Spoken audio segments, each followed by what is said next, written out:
तो क्या भक्ति के भी अलग-अलग रूप हैं? किस-किस तरह बिल्कुल। से भक्ति की जा सकती है? तो एक तो साधना भक्ति है, जी। जिसमें आपको नियम कानून इनका करना है। एक हुँ, होती है रागानुगा भक्ति, हुँ, हुँ। जो भक्ति की पराकाष्ठा है, जहाँ पर स्पॉन्टेनियसली स्वतः ही आपको भगवान को देखते ही प्रेम जागृत होगा।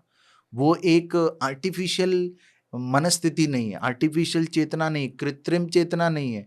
वो शुद्ध भक्त जो होते हैं, जो गोस्वामी होते हैं, जैसे कि वृंदावन में श्रील सनातन गोस्वामी हुए, वो भगवान के विग्रह से बात कर रहे हैं।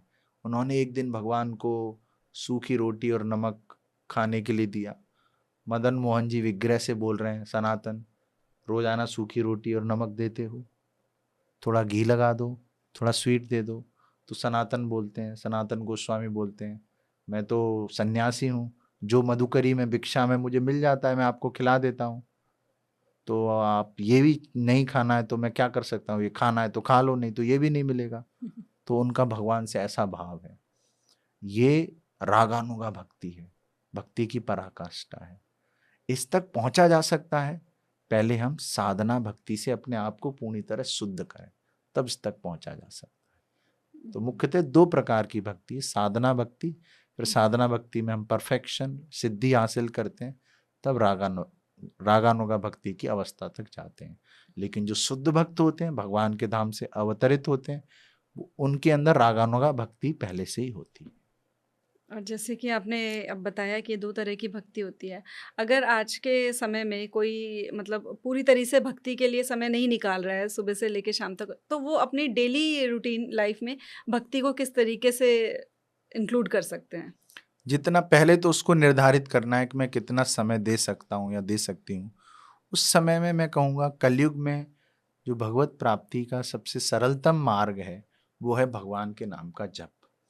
तो वो जो भी व्यक्ति, मान लीजिए मैं कहूँगा आधा घंटा दे पाए हैं, प्रभु जी हम आधा घंटा दे सकते हैं।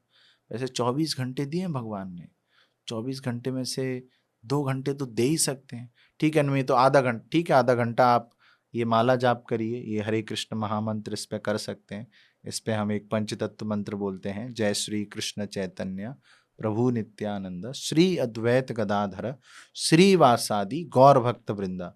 उसके बाद हर एक मोती पर पूरा हरे कृष्ण मंत्र, हरे कृष्ण कृष्ण कृष्ण हरे हरे, हरे राम राम राम हरे हरे, हरे कृष्ण कृष्ण कृष्ण हरे हरे, हरे राम राम राम हरे हरे। ऐसे पूरी माला करेंगे तो 10 मिनट लगेंगे अधिक से अधिक। जब अभ्यास हो जाएगा तो 7 से 8 मिनट लगेंगे।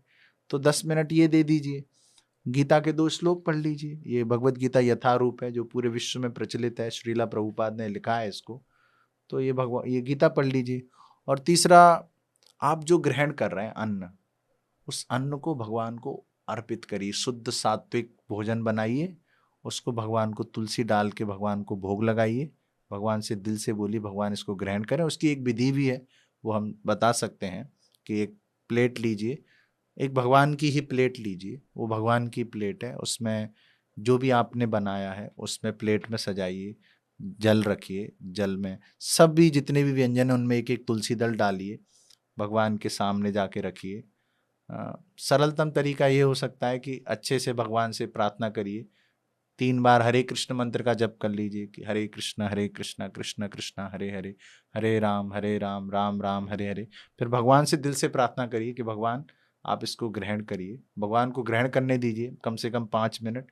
फिर उसको लेके आइए, जो आपने व्यंजन बनाए थे उनमें उनको मिला दीजिए और उस प्लेट को वॉश कर दीजिए, धो दीजिए, और फिर आप उसको सबको खिलाइए। आप देखें, लगेगा, अनुभूति होगी कि हम भगवान का प्रसाद खाते ही चेतना बदल जाएगी। ये शक्ति है। कोई बोल सकता है अरे भगवान ने तो खाया नहीं, ढोंग की बातें कर रहे हो। भगवान जब खाने लग जाएंगे तो तुम भोग नहीं लगाओगे, पहली बात, ये बात भगवान को पता है। और दूसरी चीज, भगवान इतने शक्तिशाली हैं, पूर्ण हैं, कि वो खा भी लेते हैं और छोड़ भी देते हैं। अच्छा। भगवान ऐसा नहीं कि जैसे हम मुंह से खाते हैं, भगवान आंख से देख से ही खा सकते हैं। अंगानी यस् सकलेन्द्र वृत्ति मंती पश्यंति पांति कलयंति चरम जिगंती। वो देखने से ही कोई भी कार्य कर सकते हैं।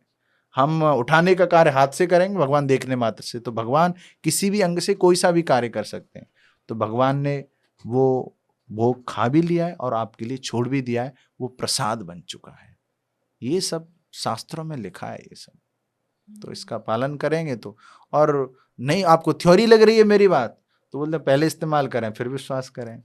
आप करके देखिए तो आपको समझ में आ जाएगा कि हम प्रसाद खा रहे हैं।